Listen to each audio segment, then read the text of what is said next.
Samba de la Muerte, bonjour. Bonjour. Vous préparez un concert le mercredi 15 mai à 20h au Tetris. Et ce concert fait partie de la tournée Ornament Tour qui vous emmène sur les routes un petit peu par la Normandie, entre festivals et salles de concert. Déjà, la tournée a commencé depuis un petit moment, depuis 2023. Comment ça se passe cette tournée et ces dates ? Ça se passe plutôt bien. On est content de se retrouver avec les amis musiciens sur scène et de jouer ce disque qui a été fait en live, en studio, et donc on prend beaucoup de plaisir à le jouer sur scène avec les différents instruments qu'on avait choisis en studio, et on est sur une version assez proche de l'album avec une énergie quand même un peu plus rock, parce que moi je joue de la guitare, mais on est très content des différentes dates. On a commencé en septembre dernier au moment de la sortie de l'album, et puis ça va continuer jusqu'à la fin de l'année 2024. C'était le projet du coup, album, et directement après, l'envie d'être sur scène ? Ouais, en général, c'est vrai qu'on essaie de coller un peu à cette actualité, de lancer la tournée au moment de la sortie de l'album. On a eu la chance de pouvoir venir travailler en plus en résidence au Tetris en juin 2023, donc il y a presque un an, et pour préparer justement cette tournée, et donc venir jouer. Revenir dans la salle pour jouer, c'est super. On a hâte, en plus avec un super groupe qu'on adore. Vous avez déjà joué devant une scène havraise. C'est un public qui est assez réceptif à ce que vous proposez ? C'est encore à voir. On verra quand on va venir. On a joué plusieurs fois au Tetris. Une fois au West Park où il y avait beaucoup de monde, mais dans le cadre du festival. Donc là, une soirée avec Gablé, j'espère qu'il va y avoir du monde surtout, et que le public va se déplacer pour venir nous voir. Oui, c'est sûr que c'est un peu différent du système festival. Là, c'est vraiment prendre un billet pour venir vous voir. Au festival, c'était l'occasion de venir un peu piocher dans tout ce qui est proposé. Du coup, vous allez proposer plusieurs dates et vous passerez au Tetris le 15 mai. Est-ce qu'on peut redéfinir un peu votre projet ? Ça se fait à plusieurs, il y a plusieurs influences.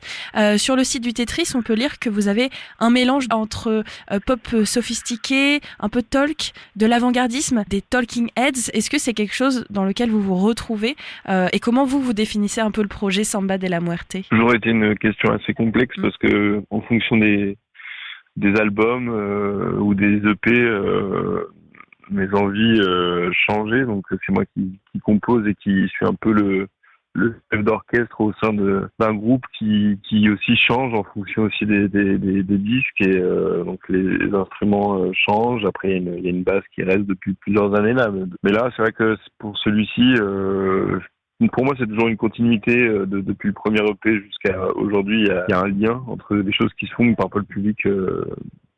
Soit il y a des gens qui arrivent, qui découvrent et qui ne connaissaient pas avant, parce que un album amène une nouvelle couleur. Là, sur celui-ci, si on veut y trouver des influences, ça va beaucoup vers l'Angleterre, mais ça c'est, je pense, créé en moi depuis très longtemps, une musique que j'écoute, mais je pense par contre que c'est le premier disque où je me suis vraiment libéré de toutes ces influences, c'est-à-dire que j'ai vraiment fait une musique avec les gens qui m'entouraient. On a passé du temps en studio à jouer de la musique, à improviser, et on n'a pas sans jamais pensé à se dire tiens, on ferait bien un album rock, ou on ferait bien un album électronique.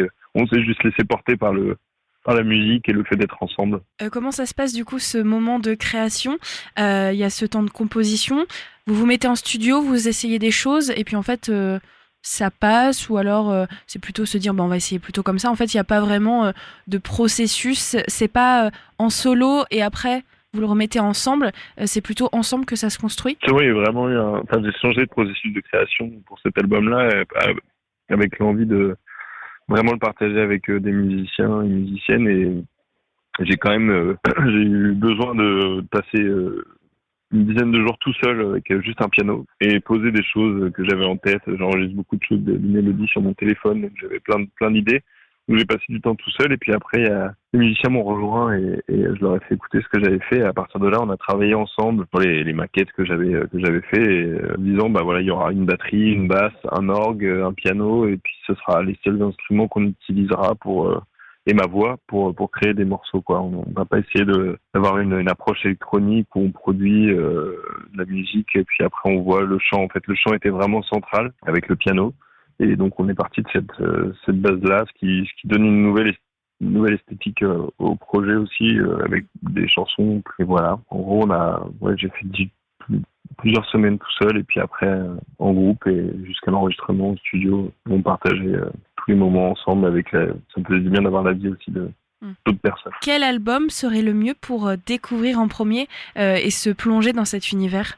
C'est quoi l'album qui pourrait définir le plus l'esprit de Samba de la Muerte en ce moment ? C'est le dernier ? Ouais, moi je commencerai par la fin. Enfin, en tout cas, ce que je dis aux gens quand ils viennent à nos concerts et qu'ils veulent repartir avec un souvenir, c'est de prendre le dernier et puis pourquoi pas remonter jusqu'au premier EP qui au final était très folk et qui pour moi est vraiment pourrait vraiment être en lien. C'est comme si là une boucle, quelque chose se faisait là, qu'il y avait voilà. La boucle est bouclée, peut-être, je sais pas ce qui se passera après, peut-être ce sera vraiment... Mais en tout cas, il y a eu tout un cycle et j'ai l'impression qu'avec cet album-là, il pourrait se refermer ou alors il s'ouvre. Je n'arrive pas à savoir. Enfin, en tout cas, on se laisse porter pour l'instant. En tout cas, on peut reprendre donc dans le sens chronologique, mais à l'inverse, pour retrouver toutes les influences et ce par quoi le groupe est passé.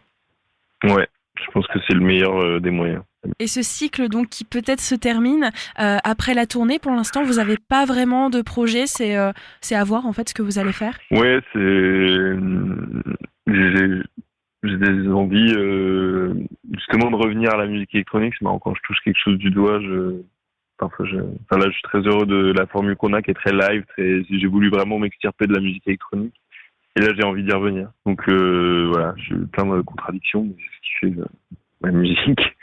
Et donc peut-être que je vais revenir à une forme plus électronique sur la suite, mais j'en ai encore aucune idée. Je pense que ça va. Je vais prendre un peu de temps. J'ai d'autres groupes avec lesquels j'ai envie d'avoir des expériences après là. Oui, c'est ça aussi, Samba de la Muerte, c'est que vous avez tous à côté un petit peu des projets parallèles. C'est toujours là, hein, de toute manière. Ça, c'est nourri par les différentes choses que je fais à côté, mais j'ai particulièrement un groupe qui s'appelle Roupérou, avec lequel on prépare un album et on a sorti un EP l'année dernière, donc c'est toujours un peu en parallèle, mais là, ça va prendre, j'espère, une place importante dans ma vie. Et puis, Samba va se retirer pendant le temps de peut-être d'écrire un nouvel album ou pas, je sais pas. En tout cas, vous êtes déjà bien pris parce qu'il y a cette tournée qui se termine donc sur la fin de l'année. Le passage le 15 mai au Tetris, on a hâte de vous y retrouver. Et puis pour terminer l'interview, j'aime bien toujours demander au groupe qui passe au Tetris des petites questions un peu décalées. Déjà, j'aimerais savoir, c'est quoi le premier concert que vous avez vu du coup ? Le tout premier. Celui dont je me souviens, c'est, je crois, Henri.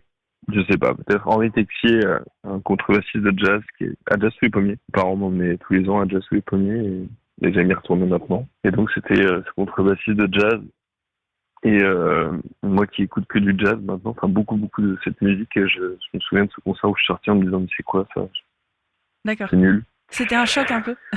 Ouais, je m'étais ennuyé complètement, alors que je pense que c'était très bien. Peut-être aussi Didi Bridgewater, ça a vraiment commencé avec le jazz, donc c'est une chanteuse. J'avais adoré par la cathédrale d'Alençon, grandi dans l'âme. Donc voilà, c'est sûrement un de ces deux-là, donc qui me ramène au souvenir le plus lointain. Okay. Ou Henri Dess. Mais bon, là, c'est vraiment très loin de ça. C'est drôle parce que c'est pour beaucoup le premier concert. Je pose cette question et on m'a déjà dit Henri Dess. Je crois, mais je ne sais pas si c'était avec mon frère que j'avais été voir Henri Dess et du coup c'était plus tard. Mais oui.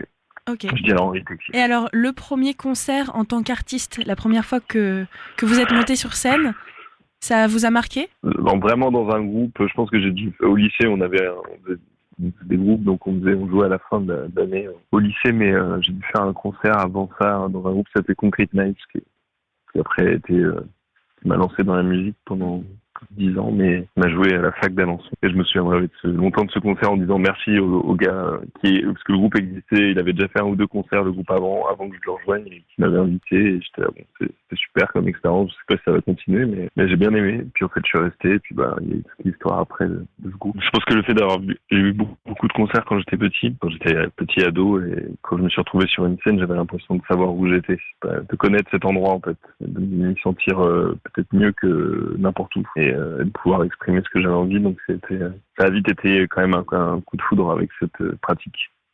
d'être devant du public et de partager ça. Ce moment de partage, on peut le retrouver au Tetris au Havre le 15 mai à 20h, donc pour Samba de la Muerte. Avec cette tournée aussi, le dernier album, il est disponible partout. Oui, sur toutes les plateformes et puis aussi en physique sur Bandcamp ou sur nos concerts. Bien sûr, il y a la page Facebook où on peut retrouver toutes les informations par rapport à la tournée. Et puis Adrien, du coup, il y a les autres projets à suivre aussi. Oui, Groupe Héroux sur Instagram, vous pouvez suivre, chers auditeurs, ce projet. Merci beaucoup, à bientôt. Merci à vous, et puis on se voit le 15 mai.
So